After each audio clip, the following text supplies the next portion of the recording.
The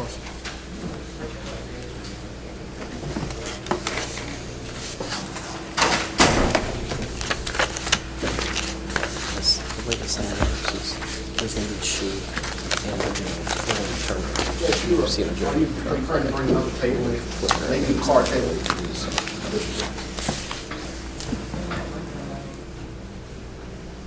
Am I preparing? Yeah, because I don't have enough room to work, Your Honor. I'm not preparing anything, but apparently I'm going to need to, so that's going to take us some time finding one of those. Okay. Okay, he'll do that. I'm going to have to ask Mike Ludwig to help me get that table, because somebody's got to sit on the prisoner. But you go try to get me a little table. It doesn't have to be big. Oh, wow.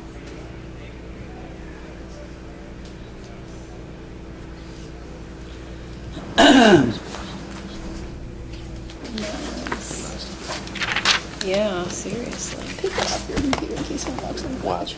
Yeah, it's going now. Yeah. Just straight ahead. It looks small. It's walking in and out. No, I'm just kidding. Jen. All right, Commonwealth versus Justin Berry, Austin Berry, Terrence Craig, all present with counsel. Close the door, Bill. All right. Before we, I have 50 jurors coming up. Before we do that, we had an issue from yesterday, and that was Ms. Levering's motion to sever based on the first trial, an event in the first trial, which was the prosecuting witnesses in-court identification of Justin Berry after the court ruled, following McLeod's objection to it, ruled that he could not make that identification. I hope I summed that up correctly. Judge, it was just regarding the photo. It was not regarding in-court identification. The whole argument at the bench prior was strictly limited to a photo. It was a booking photo. of Booking Justin photo, Berry. the mugshot. And then when that wasn't, But It was in-court identification. It was not. Clearly. And Judge, I can pull it up. I've got the trial. pull on it the up. Computer. Yeah. Pull it up. I'm not going to sit here and guesstimate. But that's where we are. The issue then becomes, depending on what the court ruled, and I recall what I ruled, which was granting your objection, And sustaining giving your objection. advice to Commonwealth that they can bring it in through Rachel, Right, someone else. and then bingo, it came in through him. I guess. Ms. Levering Does she want to start finds with a that question or the exculpatory. objection? That was inadmissible at They're that two point. different videos. So the I mean, question becomes, for our 112, consideration 12 today, is the one that we start questioning. whether you 112, would be 13 is entitled go to the bench and discuss to the use objection. So that it's at the end of testimony, 112, where which they start was the questioning related to this. frankly not Let me supposed to start. have happened, but, all right, do you have it yet, Mr. Reed? I'm getting it. I'm Okay. getting close. So. I believe, did you want to hear from the point where, I guess you need a few questions before the objection and then the discussion of Or the just the objection, bench. right? That's fine. So, and, oh, that's where that's the bench And conference. Chuck, So I'm maybe going to start need a there, I small guess. table, Okay. another one. I can't, Mr. Stewart can't write on his lap all week. might want to go give that to the judge since she's not. And Mona was going to work on that. They usually get one from the conference room is what I've been told, Chuck. It can't be that big, though. I'm gonna try to find a small one Scoop because these in. what I Yeah. just said. That's fine.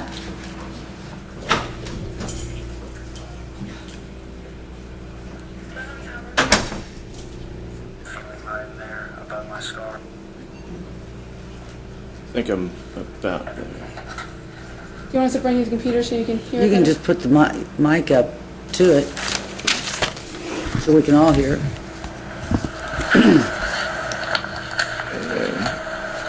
I'm trying to. Right in there, about still had the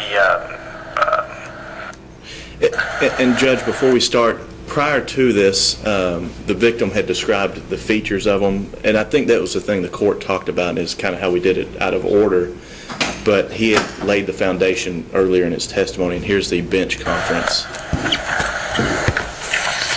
And if I can, just stop that for a minute. The features were different. Like, he said scruffiness, dreads. That's not how he appears today. That's the problem. Well, That's why I wanted to show the booking photo. Bring it up to me. I'm gonna just listen to what happened. His whole testimony starts at 1:12:12. That way I can see. If you're listening to the whole testimony, we'll need to go back a video. So if you hit play, this is a picture of the other stuff he's described as. Play, just push. Just click. Yes.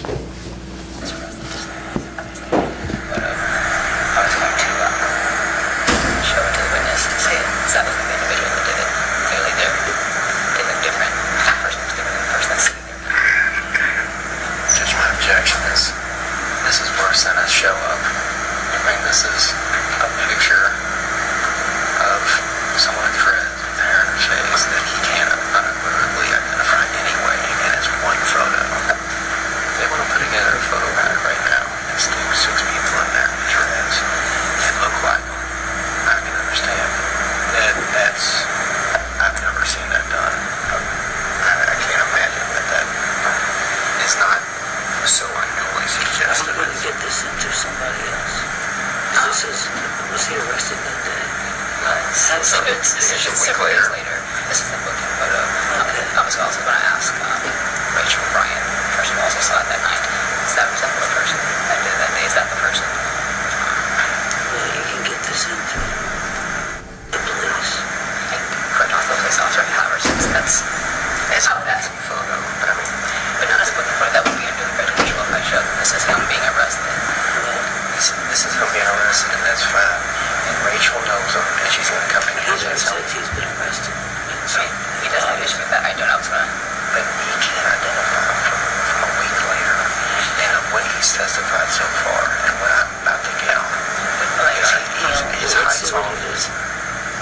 This doesn't show height. This shows dreadlocks, facial hair. It shows exactly. His brother almost looks identical. Dreads, hair on his face. I mean, the whole court. This isn't a common. This is a very common. Sustain the objection to it. But it depends also on what he does on cross. So maybe I don't know what you're going to do on cross, but you can get that into the officers. It's booking photo. Okay.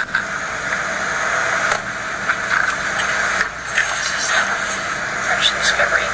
This is what the defendant, the day he was arrested, just several days later, is a booking photo. I was going to. Are you just looping it? No, you got to click to the other video. I want to go to the other video. Following that. It divides them up. Yeah, every time I click.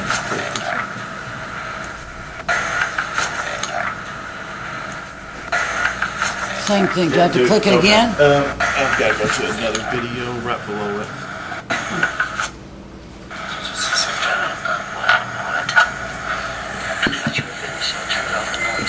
I was. Does that not properly come in through Rachel? So she knows him. I got the booking photo. I didn't know. Whoever can authenticate that, it was on that day. Just looking. Wait, it wasn't that day. It was a week later. In that time frame, this is how he appeared in June of July of 2010. Okay. You can't mess with that. The victim can't do. He can't say it. This is what I got appeared like he did. So appeared like, is this the guy? Is this the guy? Right. Well, I need you to give me a legal basis to do that. If you can find me some, I've never had it done. I've never had it requested. I've never disallowed nor allowed it. But it doesn't smell right. And I want you to be able to give me a legal basis to allow you to do that here when it wasn't done before. He was never given a photo back with that in it. So you can bring it back up if you give me some authority. Okay. Thank you. All Okay, the next one.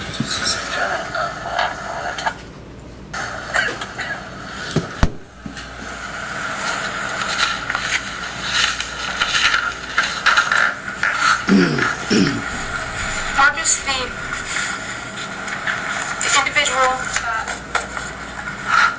that struck you,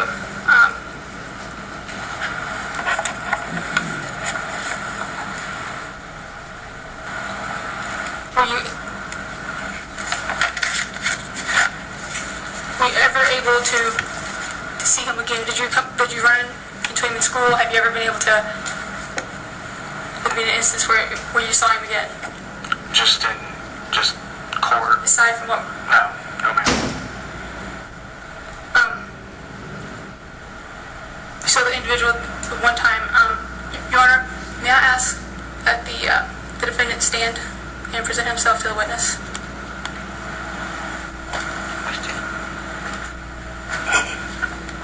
No, you just stand right there. This is the individual Yes, ma'am. that struck you with the bottle. Judge, can we approach? Ken? Go to the next one. I want to go to that bench conference.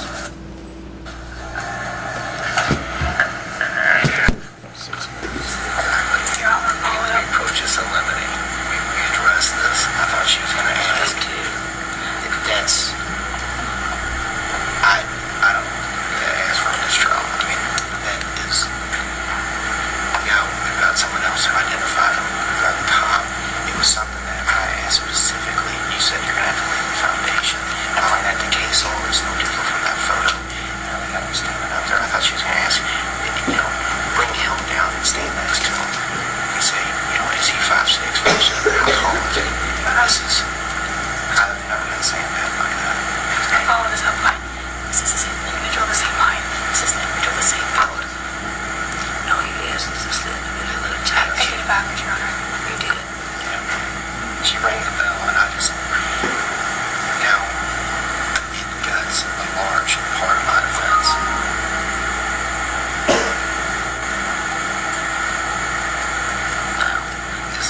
This is exactly what I addressed this.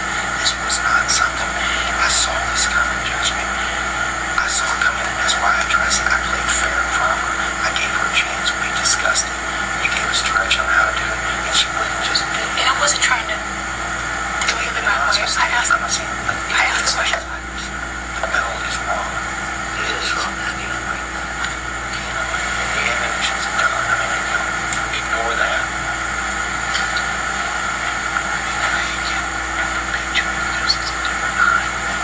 That's all I need. Mr. Gilbert said there was another video regarding a conference on 119. That relates to your ruling primarily, Judge, on the mistrial issue. This one apparently was discussed a little bit more.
All right, I guess we'll start, Ms. Lovering, if you want to establish your position here on Yes, Your Honor. severance. According to KRE 801A3, a prior identification is a proper question to ask any witness. Mr. McKenzie has identified someone else. And 801A3 discusses that it doesn't even need to be an in-court identification. I've got one better. I've got an in-court identification that is absolutely exculpatory to Mr. Craig, and it's a valid line of cross-examination with Mr. McKenzie, and that has to be a defense. It was direct examination, I don't think it was cross. I'm sorry, it's a valid cross. I'm for me sorry. with Mr. I'm McKenzie sorry. now. Okay, I'm with you. And I think that to not allow that in would unduly prejudice Mr. Craig and limit what defense he is able to put on. For that reason, we are asking that Mr. McKenzie's prior identification in court be a topic of cross-examination for us.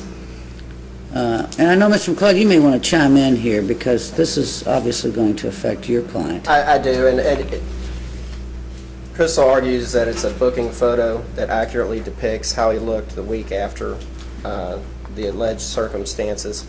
It's even more prejudicial, the fact that he did an in-court identification in person when his appearance doesn't look like anything on the booking photo and how he had described it. So the foundation that she laid in regards to he had dreads and he had fuzzy, maybe a beard or a goatee or something around his face, it didn't accurately depict it. I think it was, it's even worse than just the booking photo. It's more prejudicial than that. It's not accurate. It's not an accurate in-court description. It should have come in through Rachel properly. He couldn't identify him. I would have rather the booking photo than have him stand up and say, yeah, that's him, when there's two white people sitting at the table and a black guy is the bottom line. I mean, stand up. You mean it's not me? It's the only African American sitting at the table at the time. There's no other co-defendants around. There's no one around. I mean, he's logically, my son would pick out Justin at that point. I mean, he thinks he's here. He's not presuming my guy innocent. There's no way. And he's going to pick him out. And he doesn't look the same as he did in the booking photo. He doesn't look the same as when he described him out of court to the detective. The legal question is whether or not, had my ruling been followed and that not occurred, we wouldn't be talking. That's correct. That's not what happened. That's correct. Now, so the situation is a unique. In direct violation of the court's ruling, the question was asked. Now, that's the legal question I want you all to tell me. I know what these cases say, and Judge, may I? And these they're are not going to address it. These are jurisdictions all over the place. Yeah. The first one's a Kentucky case. And What's unpublished? it is, and because it's the only Kentucky case that addresses the issue. If I can back up just a moment, Judge, I think part of the confusion is Mr. McLeod's objection was to use of the photograph. Mm-hmm. And that, in my opinion, when I viewed it, and in Crystal's opinion, or Ms. Fox's opinion when she was doing this, was that the court was preventing her from asking about that photograph, which she did not do. She then proceeded in what is appropriate under this Kentucky case that I've cited, which is the only Kentucky case that addresses it, and the multitude of cases from other jurisdictions that talk about this, and I've got a stack of others that I didn't copy because there are too many, that in-court identifications are appropriate, even when there's not been any pretrial identification. Because there's no constitutional right to a pretrial identification, there's no constitutional right to an in-court lineup.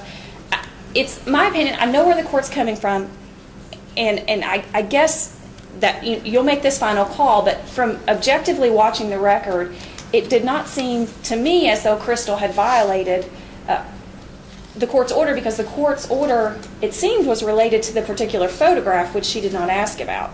She then proceeded to ask these questions to establish an in-court identification, which is unrelated to that. I mean, even Mr. McLeod has explained that the photograph was completely different than the hair, and those things were completely different than as his client appeared at trial. So it was a different type of question. It was an identification question.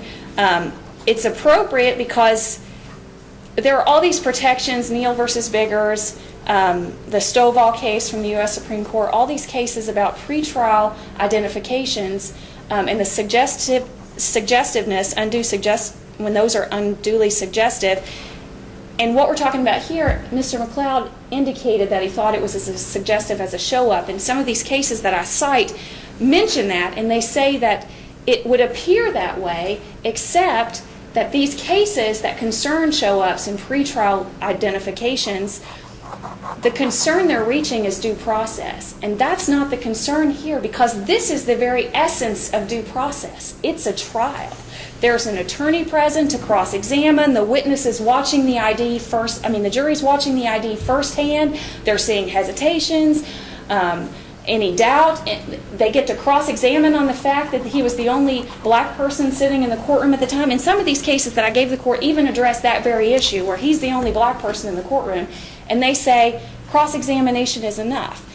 And I would add that in this, the last part that the court watched, where Mr. Reed pointed the court to this Grady case, it seemed as though the court were overruling the mistrial because the court was finding that there was independent basis of reliability.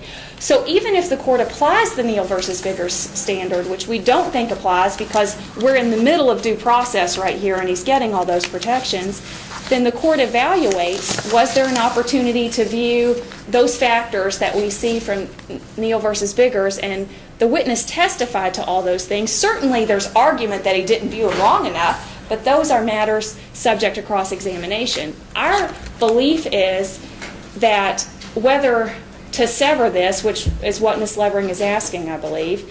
To be clear, I'm just asking for it to come in. Okay. She's asking to use it. Well, we agree that it's admissible. We think an in-court identification is admissible. So our position is, based on this Hutchinson case that we've cited to the court, which is unpublished, the second case in the stack that the court will find is the most recent U.S. Supreme Court opinion, which doesn't address this particular issue because there is no U.S. Supreme Court opinion addressing this issue. But what that opinion addresses, it talks about identification procedures and police involvement, and it talks about the many protections that are afforded in the courtroom. The presence of counsel, the right to cross-examine on identification.